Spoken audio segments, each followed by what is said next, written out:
Hello, c'est Snow pour un nouveau podcast. Alors aujourd'hui on se retrouve pour parler un petit peu de stuff au niveau du Pandawa. Donc je vais vous présenter deux stuffs, un stuff feu et un stuff terre. Donc on va tout de suite commencer par le stuff feu. Donc nous sommes avec les nouveaux trophées. Sur une base d'items séculaires, donc ceinture et amulette. Donc là l'amulette est exo PO pour obtenir le 5ème PO. Parce que pour un panda la PO c'est très important. Ensuite nous sommes sur le basique archétype voile d'encre. Et une couronne Nidas ici pour les résistances. On peut pas mettre la coiffe séculaire parce que on est au nouveau trophée. Ensuite les deux anneaux Baglorson et Anotique. Pourquoi? Pour les lignes de résistance, hein, 10O, 10R et l'autre 7O, 7R. 17% sur deux éléments avec seulement deux anneaux, je trouve ça énorme. Ensuite là j'ai mis un chrome pour compléter, mais il n'est pas obligé, on peut mettre ce que vous voulez. Et ensuite les bottes dog. Donc là c'est un choix assez personnel, pourquoi j'ai pas mis des bottes Automail ou des tongs Nidas ou autre.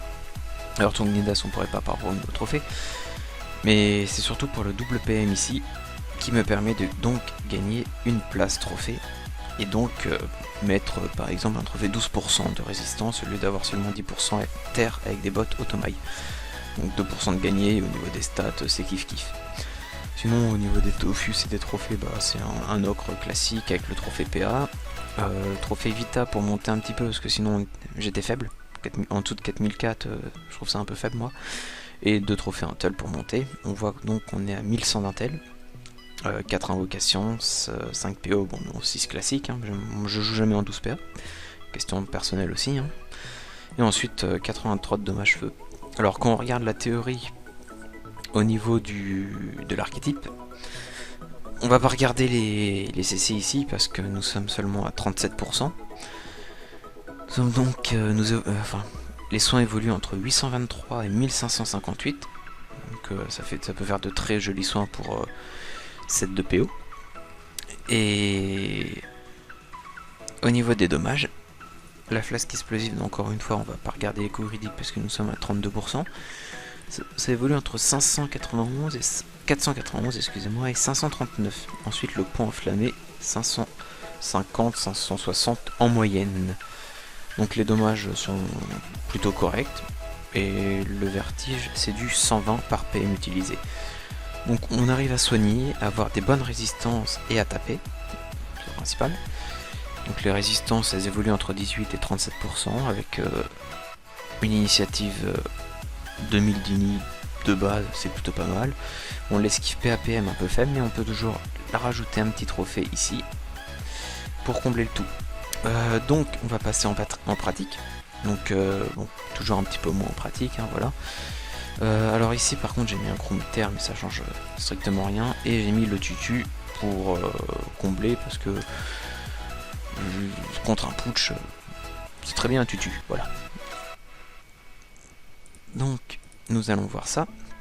On va commencer par faire quelques dommages, donc, notamment la flasque, attention, du 526 avec un double point. Donc vous voyez que même avec un stuff soin on peut quand même faire des dommages, hein. Donc on va jouer un petit peu en raccourci pour aller plus vite et montrer le soin juste après. Voilà, la flasque explosive, on lance la maîtrise et on obtient du 800. Donc on va lancer la flasque, encore un petit coup des types, du 1100 à les types. Hop. Et du 1400. Donc les soins sont plutôt intéressants. Les dommages sont présents, les résistances aussi.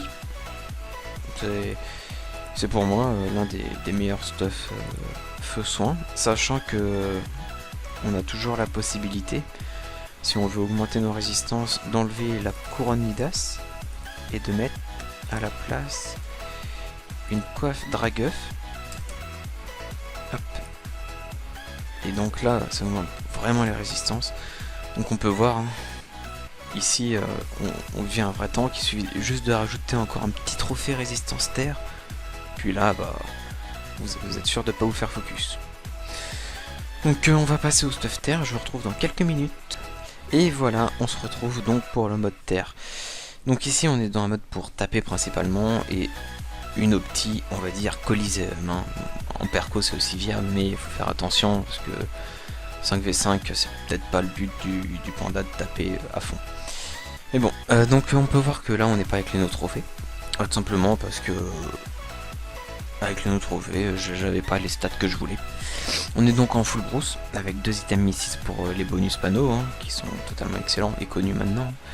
Une capologie pour le PM et l'amulette strigide parce que c'est une très bonne amulette par ses lignes de résistance et ses esquives. Au niveau des Dofus, on coule Dofus pour Prémourde, Tutu, Ocre, Dolmanax et Nébuleux pour bourriner sur les tours impairs. Alors ici ce qui se couple très bien ensemble c'est le Nébuleux et le Turquoise, tout simplement pour essayer de réduire ou d'annuler le malus du Nébuleux qui nous enlève 10% de dommages en tour pair. On peut le rendre à 0 avec des coups critiques, il faut être full coup critique. C'est pour ça qu'on est à 45%, bon, c'est la limite, hein, mais on est quand même à 1 sur 2 principalement, si on revient par rapport à l'ancien système. 3 invocations, 4 de PO, 11-6, 4600 de vitalité. Donc ici, l'émeraude n'est pas une obligation. On peut remplacer par d'autres trophées, esquive, initiative ou autre. Quand on regarde les dommages au CAC, bah, on peut regarder un 70% de coups critiques. C'est énorme, du coup on peut regarder quasiment que les dommages en coups critiques. Donc par frappe, entre 683 et 817, c'est plutôt pas mal, hein, avec une maîtrise bien sûr. Absolu, le panda n'a pas souvent le temps de maîtrise, mais bon. Sinon, au niveau de la pente attaque, c'est principalement ça qui est intéressant. Donc, on est pile poil 1 sur 2, à 6 de PO, 8 avec la zone d'effet. On tape entre 747 et 943.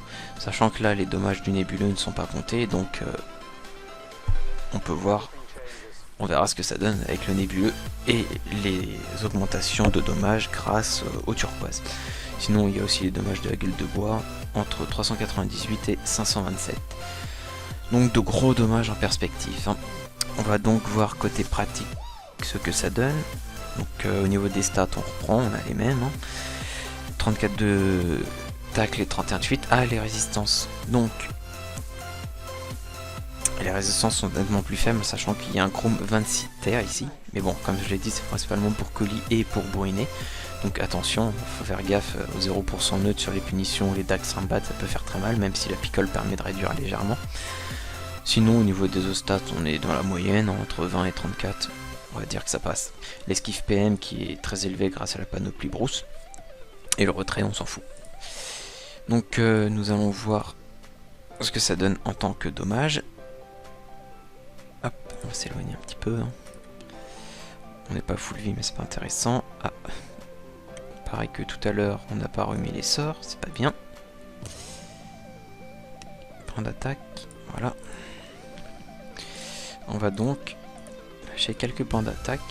Voilà, 904 en temps normal, 1099 en coup critique, 753 en coup critique.